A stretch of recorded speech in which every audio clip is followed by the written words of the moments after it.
My name is Carrie Coonan, and I am the principal of Raynor Country Day School, and it's always a pleasure to introduce myself. We welcome you to the 2021-2022 school year. If the last 2 years have taught us anything, it's to be prepared to expect the unexpected. Tonight, we're going to showcase for you our digital open house for the upcoming school year. We know that the time and attention our staff have taken to preparing these digital presentations will be able to answer many of your questions, as well as help you understand the daily routines in the life of your child. Should you have any additional questions, please don't ever hesitate to reach out throughout the year. And now it's my pleasure to introduce to you our very talented Raynor Country Day School staff.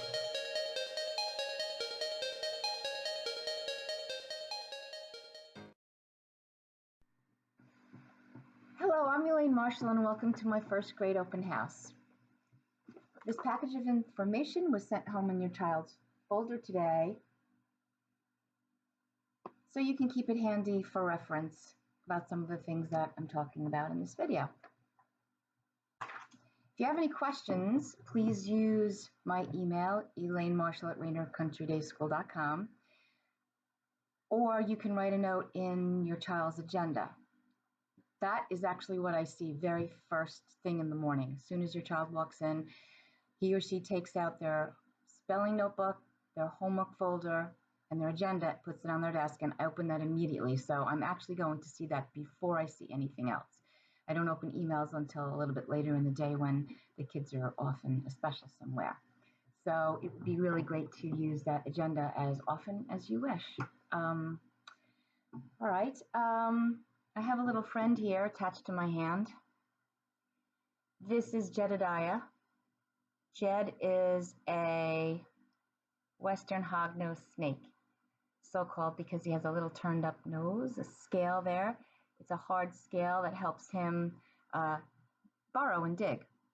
So he lives in our classroom. You probably know that already. And animals like Jed are a big part of my science program. We learn about habitats, conservation, and I'll talk a little bit more about science in a bit, but I just thought I would bust him out and show you how cute he is. Every time he comes out to have a peek at the kids, they go over to his house and they peek right back at him. So the kids are going to meet a lot of animals this year, culminating in a June visit by my friend Jungle Bob, who brings in some really fabulous animals that he has. All right, so we are going to put Jed in his little case for now. There we go. We'll talk a little bit more about science in a bit. All right, so along with reptiles, as I spoke about at Meet the Teacher Day, I have a lot of diverse hobbies, like biking and wildlife photography and traveling. And I feel that the more well-rounded a teacher is, the more connections they can make with a greater number of children. In that way, you can make so many connections and foster trust. And the idea is to have every child feel comfortable and that they belong in this classroom and that they feel special. So if they have a connection, oh, you fish, I know how to fish. Or I love riding my bike. You have a bike too? My bike's blue. You have all these connections, and we get to, after a while, feel more like a family than a class. And that's one of the wonderful things about this school. I've been here for 24 years now, and walking in is like walking into my house. I always feel comfortable and safe and happy, and I know people here care a great deal about each other and what we're teaching our kids and the kids and your families. So making connections and sharing personal stories is something I love to do throughout the year. Let's see. This week, I did something I hadn't done before, and it's connected to something I talked about on the first day of school with my children, and it's the word can't. So what I usually do is I write the word can't on the board, put a circle around it, and a line through it. And we talk about saying I can't and why saying that is not good. Because if you say you can't do something, then you won't. But if you say, I'll try, or I'll do it, or I'll do my best, or I won't give up, these are positive words we can use to help our children try new things and not be afraid of anything. So this book was written by Peter H. Reynolds. It's very famous. About 2.1 million people across the world celebrated International Dot Day yesterday. So we read the story about this little girl who says she's not good at art, doesn't like it, she gets angry with herself, and how the teacher frames her dot that she makes on a piece of paper, and how she got to feel so good about her artwork that she just branched out and then eventually came to help another little boy who was afraid to do the same thing. So this is a great book to get our children started in thinking about how I can is so much better than I can't, or at least try. So the first thing we did was we each received a white dot, and then the children decorated the front and back of the dots, and then I put string on them and I hung them from the ceiling over each child's chair. So now our classroom looks a little bit more bright and happy and colorful. And one of the examples I used was mine. Okay, so I put my name on it and I put things I loved on it with some hearts, and I incorporated some dots. And on the back, just a smiley face, just to show that the smile is really something that everybody loves to see. It just makes everybody feel happy when you look at them and you smile. So we've got the smile, we've got the hobbies, and all the colors or patterns. Every single dot hanging from this classroom is completely different from all the rest. So it shows so many wonderful and creative personalities. I was very excited to do Dot Day for the very first time. So we'll be doing that every year, I hope.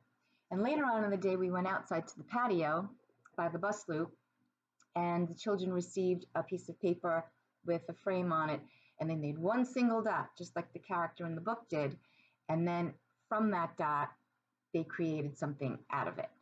We had hot air balloons, we had space with aliens, we had lots of different patterns and pictures, just really wonderful things. And I'm happy to say not one child was shy. Not one child said, I can't do this.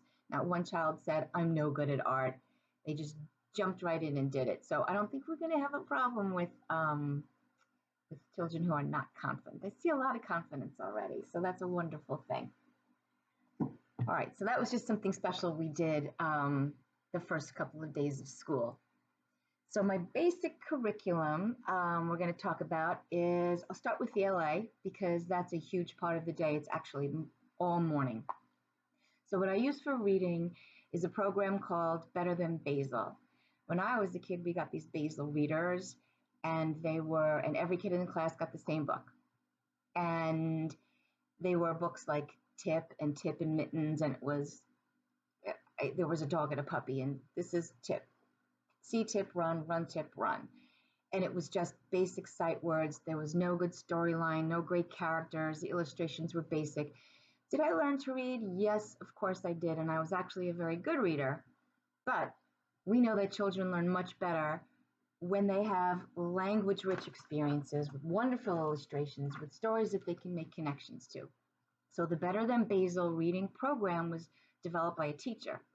And what it is you take a book of the week, and this is our first one called The Kissing Hand. Very popular book. A lot of kids have this or have heard it or have read it. And we read it, we talk about it, and then we work on it all week. We work on it in grammar and reading. So what that means is there's a special sentence in each book. This one is, I want to play with my friends. So we work on that sentence all week. In grammar, the children notice things about the sentence. There's capitals, there's periods, how many words, how many sounds and letters. Then we talk about the part of speech that we're concentrating on that week. So for the first couple of weeks, we're going to be talking about nouns. So I want to play with my friends, and friends is a noun, and then we go into plural nouns, and we use friends. So we read the book, we talk about the book, we talk about settings, characterization. We did a characterization of Chester the raccoon, where the children had to write all the things they knew about Chester. He was scared, he was nervous, but then he became happy and comfortable and excited, and he was loving, and he's a raccoon, and he's black and white and gray. So everything that you know about the character, using adjectives and nouns and verbs to describe him. So that's better than Basil. And the more we get into the program, the mentor sentences get more and more involved with more words, many more forms of punctuation that the children will be learning this year. So every week it's a new book. And the great thing is we have a wonderful connection with the West Hampton Beach Library. The librarian there, Mr. Evan, brings us, or I go and pick up from the library, a bag of books. So every single child has his or her own copy to look at, to read, and to use all week long, and they stay in their book bins, and they always know where they are, and they can get them and read them when we're working on them. So that's a wonderful thing that Evan at the West Hampton Beach Library is doing. So that's ELA and grammar. Let's talk about spelling. So every week there is a different sound of the week. We're starting out with short vowels. We're starting out with short A. So we did a practice test, and the practice test pretty much showed me where each child is in their spelling abilities. So there are different groups. We usually start out with 2 spelling groups, usually ending up with 3 at the end of the year for children who are more advanced at spelling. So we start out with lizards and crocodiles, because why not? And so every Monday morning, I give a spelling pretest with the words of the week. First, we go over the sound, we go over the sight words, and if a child gets all the spelling words right on the pretest on Monday morning, that includes the bonus words, if there are bonus words, they do not have to do spelling homework for the whole week. They got 100 on the test. They know those words. They don't need to do that anymore. If they did not get 100 on the spelling test, including the bonus words, they work on those words all week. You have a tic-tac-toe spelling board. It's laminated in your folder. It's choice homework. This is for differentiation, because every child is different, every child learns differently, and every child has preferences.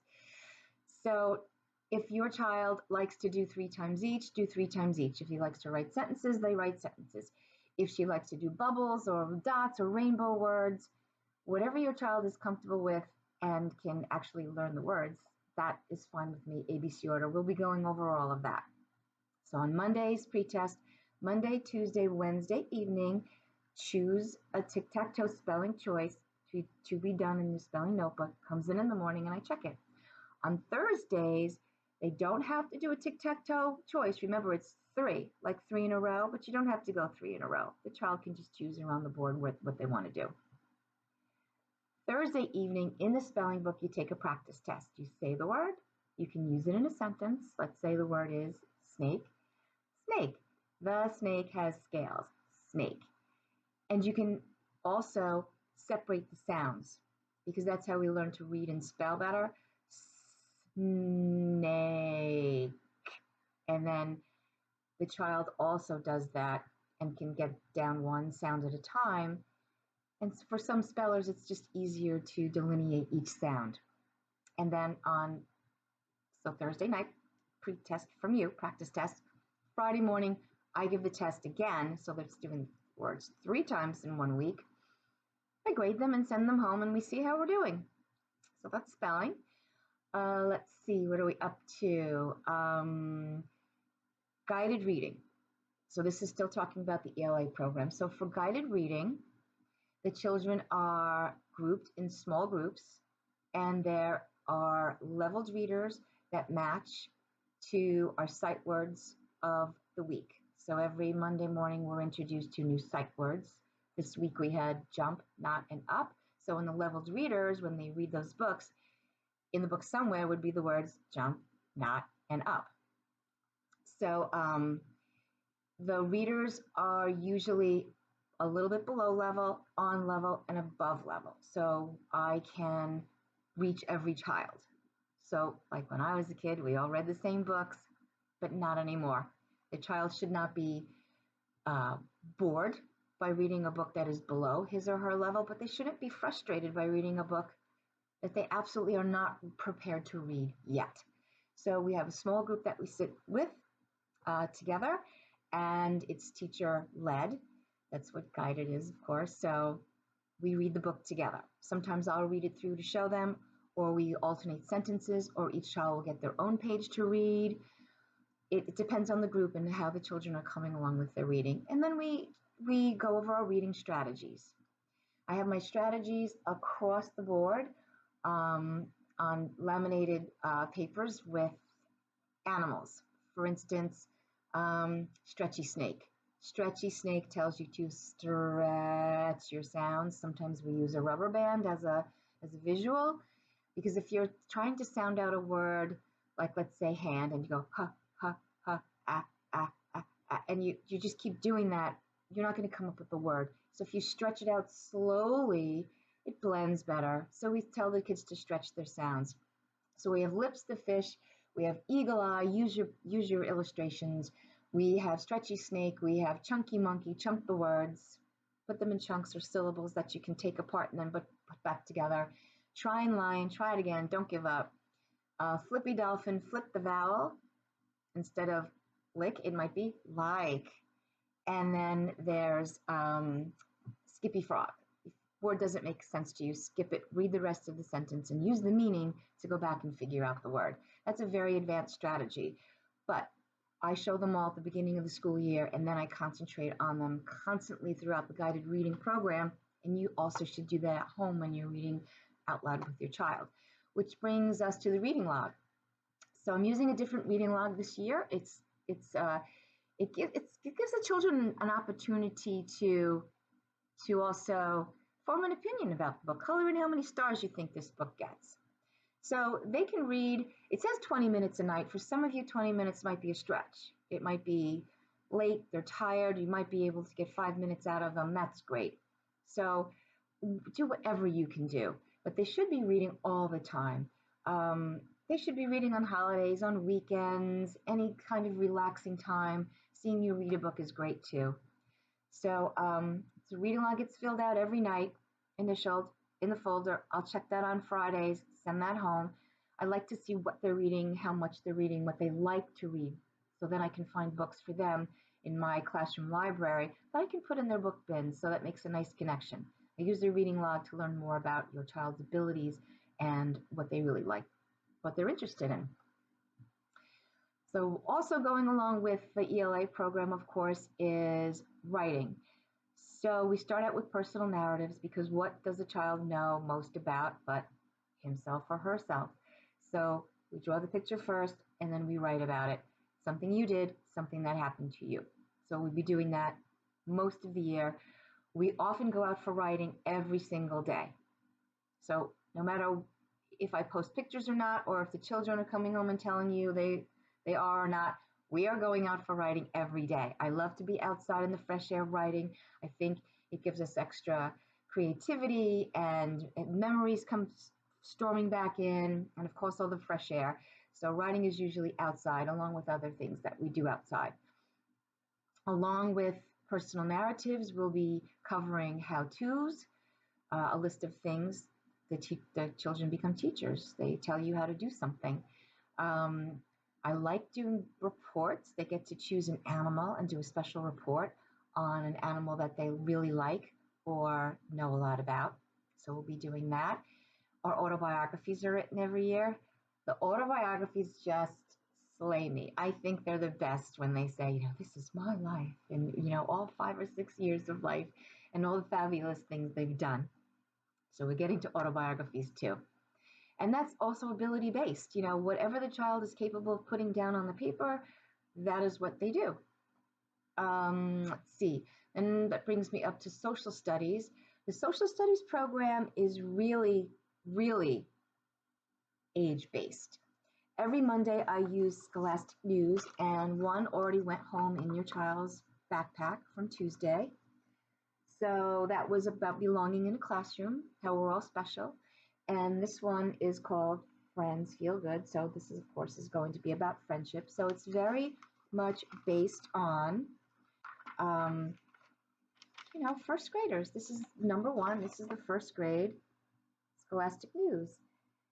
And it's also, we get some science in here, some social studies, and it's seasonal.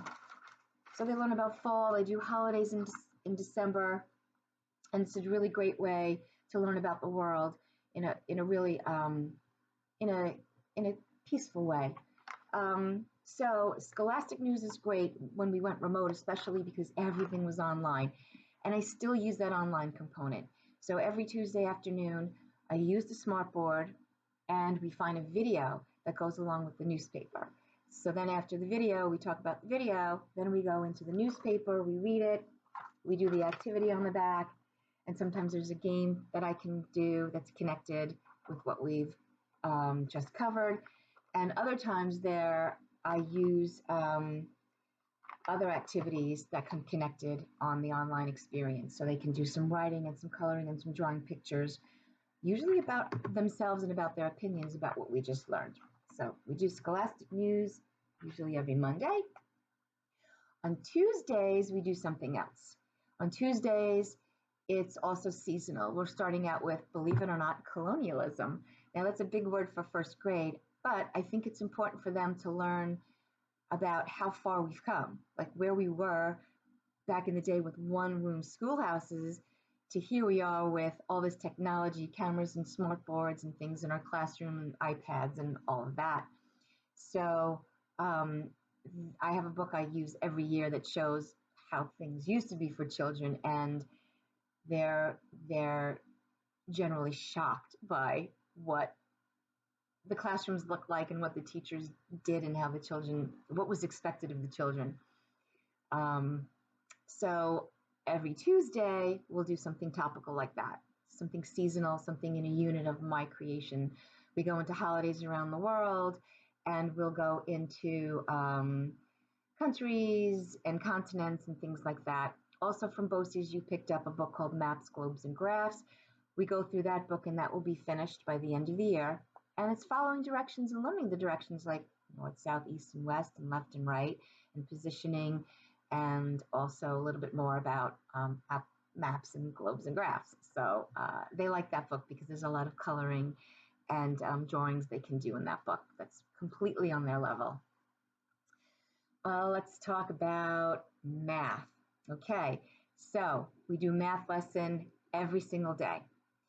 Our math program it was called Common Core Math. It then was called Engage New York. Now they call it Eureka Math. Any of those, it's still the same program. It's very much based on mind math, getting children to the point where they can look at something and take apart numbers and put them together with less stress. So each child has a math bin, which you may have seen at Open House. Meet the Teacher Day, with manipulatives. They have clocks, they have cubes, they have discs. So the most important thing we start out with is knowing that these are magic. We have a base 10 system because of our 10 fingers. And I always tell them that if we had 6 fingers, it would be based on that program because we use our fingers. So it's totally fine for them to add using their fingers and subtracting using their fingers. When I was a child, I was told, no, don't use your fingers. It was sort of like a crutch.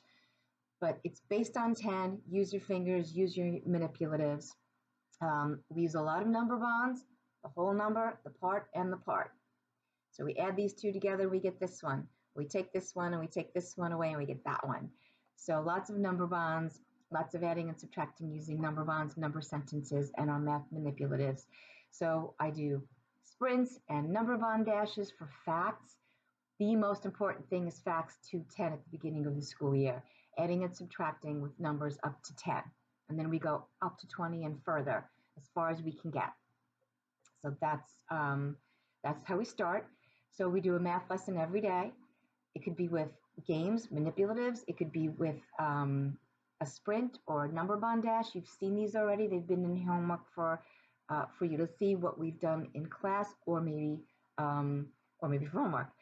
So then we do a lesson, and I project the problem set, which is what we're working on a sheet of paper on the smartboard. So they do along with me. And if they're capable of just doing it on their own, I say, do it on your own, and I'll walk around and I'll check you. For those children who are having a hard time, I work with them individually, or they watch me and they follow along with me on the smartboard. Then after our problem set is done, we do something called the exit ticket. And they like the fact that it's called a ticket because I told them, look, if you get this done, it's your ticket to exit the lesson. It's like you use your train ticket to get on the plane or the train, and then you exit when you're done. So the ticket, we exit the lesson and we're good. And they cheered about that. They were like, yay, ticket. So, it made them pretty happy.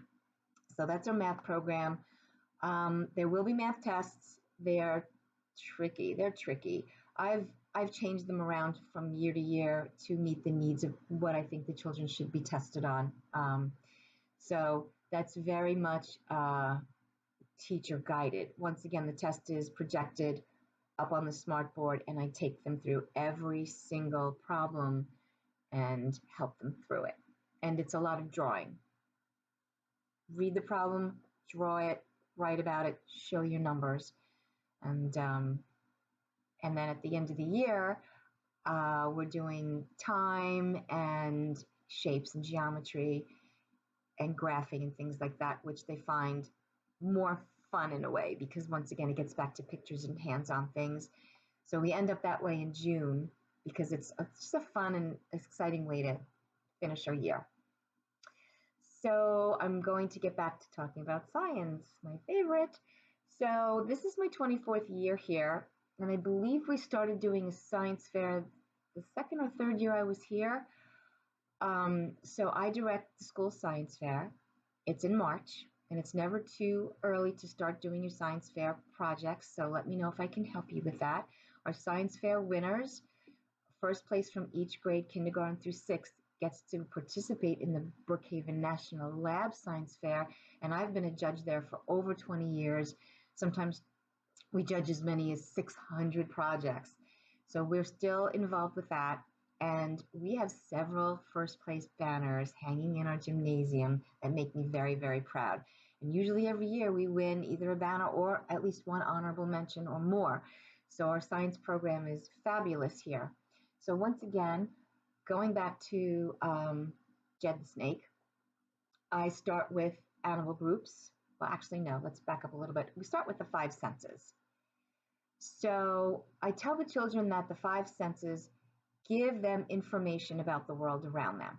So then we do experiments like our jelly marbles, and we go outside and we use our senses to explore outside, let's say.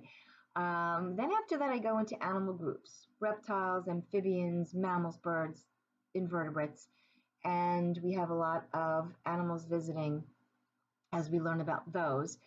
And we learn about conservation and habitats and all the animals and where they live and why they're important. And the first day of school, we signed a contract, and the children signed it, and the contract says, "Hurt no living thing." It's a poem by Christina Rossetti that I learned back when I was an English major in college. And it's just a way to say, if you're saying hurt no living thing, it doesn't just mean, don't step on the ant or swat the bee. It means try not to pull branches off trees because that's a living thing. And also each other, be kind to each other. If you're not hurting a living thing, it means you're not hurting your peers and your friends at Raynor. So that poster is a reminder that we're all connected, we all belong here, and every living thing deserves kindness. So we go into biomes after that, and a biome is a biological home. So we learn about the special plants and animals and people that live in each biome. We start out with temperate deciduous forest because this is our biome. I tell the kids, look out, what do you see? Well, you see trees. Deciduous trees drop their leaves in the fall. This is where we live. So we go through temperate deciduous forests. We do polar regions when it gets colder. We do the desert, and I have desert sand that I collected in Utah, I think it was. And so I have a bottle of it, and they get to feel how beautiful and powdery and fine and bright orange the sand is. It's really gorgeous, very different from what you're going to see on Long Island. So we learn about desert animals. Then we juxtapose that by learning about a very wet biome, the rainforest. And then we do wetlands and the oceans and smaller habitats like ponds. Lots of fun stuff happening outside it in the classroom in all the biomes that I cover. And eventually, if you've had a child in my classroom before, you know that the whole room becomes a rainforest. The canopies hanging down with vines, and the children create a whole wall with their trees and the animals that they learn. And at the end of the unit, they take their tree home and they can hang it up at home. And then after that, the end of the year, we do the ocean, and then the room becomes the ocean. We have the waves across the ceiling, all kinds of ocean creatures hanging from the ceiling, and the wall over here where their rainforest trees were then become the ocean, really revolving around a coral reef. And since the smartboard is in the middle, I always put up a giant picture that matches what's on that wall, like a rainforest lizard or a whale or something going through. So we actually become part of the biome we're learning about. So that gets us through science, and every Friday we do STEAM. STEAM stands for science, technology, engineering, art, or math. So I can use that particular period of the day for any of those things. For instance, rainforest, if we need more time to finish an iguana, they're going to color and cut out an iguana. That would be more art. Or if we need to finish a math lesson, the M stands for math, we might be doing some math, or other science experiments that go along with whatever unit I'm in. I love engineering and I love robotics. And I was so thrilled to take a program at Brookhaven National Lab. It was National Teaching Science Teachers Day or something like that, they call it. So I took a program there and I learned about robotics for children. So I'm going to get to that in a minute, but I'm going to go back to the engineering thing. One of the first things I did in engineering with children was using these things called kiva planks. These things are amazing. It's so simple. A block of very light wood can become almost anything that you can think of. So we started out by, first of all, bagging up all the kiva planks I had and giving a bag of kiva planks to each child. And then I projected some of these pictures on the screen, and they started out very simply.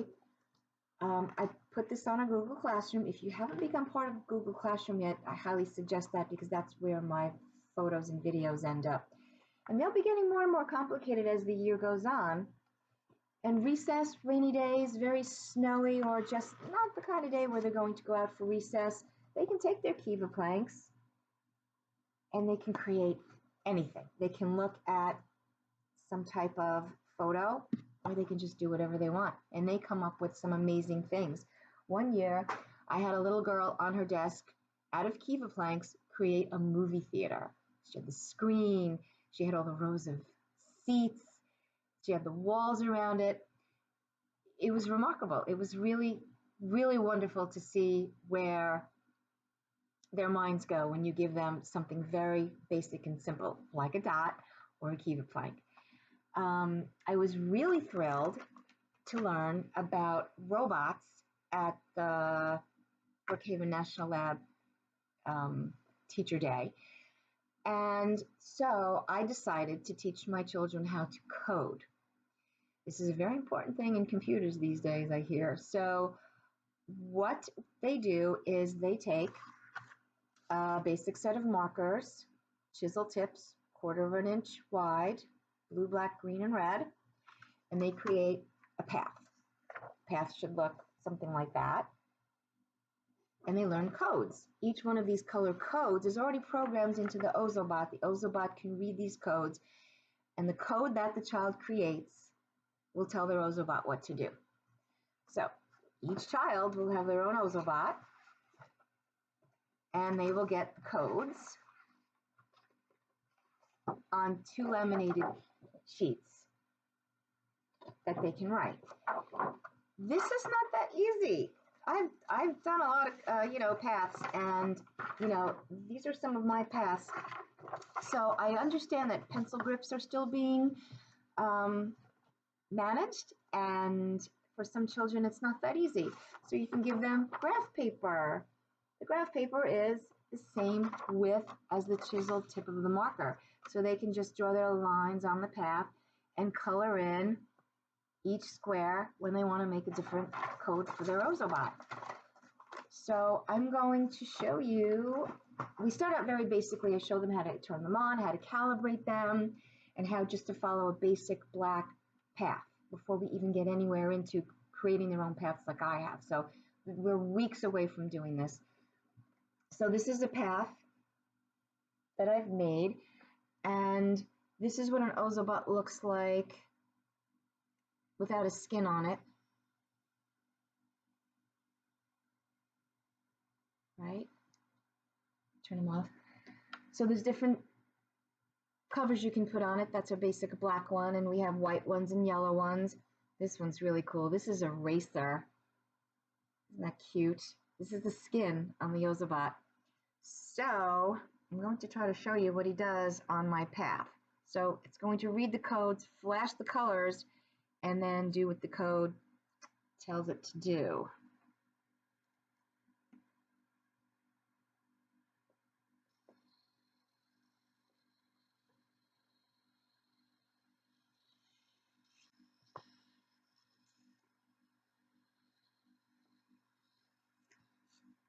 Okay, we're going to do that one again.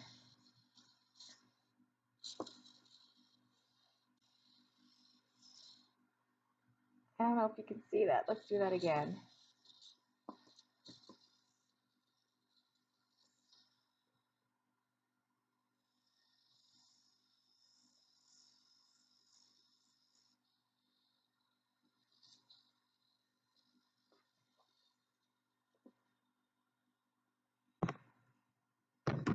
Okay, so, all right. So that worked out pretty well, I think.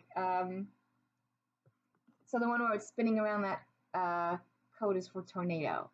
Backwards walk looks like a moonwalk. Zigzag goes like this. Left turn, right turn.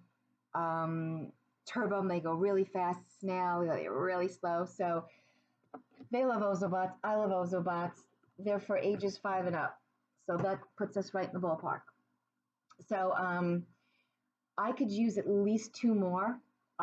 This is my wall of Ozobot, and I've bought some over the years, and parents have generously donated over the years. Thanks to the Maharalui family, we got 5 the year I had Sophia's older sister, so that was wonderful. They're not finite. Sometimes they don't work out of the box, and it's really hard getting the company to replace an Ozobot. I fought last year with them, and I got a replacement. Or they break, this happens. So at least 2 more would be fabulous, and I'm guaranteed, I think, then of having each child have their own. So that's coding with Ozobots. Another thing I discovered, the kids might like even more. I don't know, it's sort of a toss-up. These are cublets. Cublets are modular robots. So while the Ozobot is a robot in and of itself, when you put these modules together, they create one robot. So the blue one is the power. It's a battery. And when you turn that on, it tells you that it's on.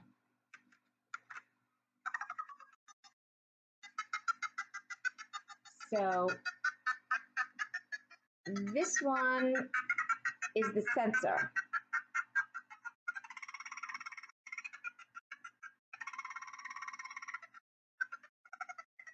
So we have spinners, we have flashlights, we have speakers, and I'm going to stop that noise for a second.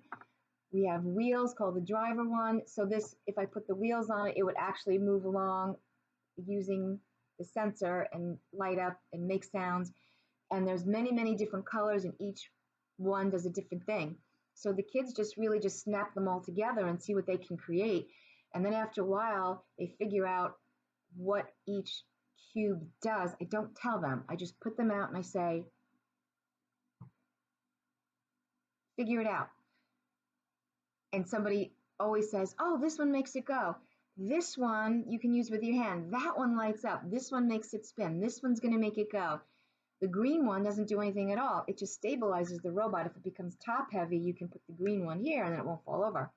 So it's all self-exploration at first. And then once they understand how everything works, then I can be specific and I can say, okay, make a lighthouse or make an emergency vehicle or pretty much anything. So cubelets are great. As many packages of cubelets would be great because the more I have, the more the children can use them also individually. They come in boxes of 6, boxes of 12, classroom packs. I have several different packs, but not enough for every child to have their own set. So they would actually have to work together. So, which is great because they can work together. It's all right. So that is the STEAM program. I do a lot of physics in STEAM. Science fair last year, you might have seen a demonstration of these guys called Boinks. So we have reaction rockets, we have Boinks, so they're able to work with these and understand physics behind that. And they're really nothing, but they're so much fun. We go up and down the hallway and we aim at things, and it's eye-hand coordination and physics. And the fun thing is I buy them and they're a gift. So at the end of our unit, you could just take it home and keep it forever and play with it at home. All right, so a couple of extras. As you know, your child is able to order lunch every day if they want, with hot ones on Mondays, Wednesdays, and Fridays. But still, even if your child orders lunch, plenty of snacks throughout the day, at least 3, because we snack 3 times, and a water bottle or some type of drink would be helpful. So I think I've covered everything. And I just want to say that right now the program is wonderful and the school is great. We're so happy to be open. We're so glad you're here because without you, we wouldn't be able to do this. So thank you for entrusting your child into my care. And we've had a great start and we're going to have a wonderful year together. Thank you.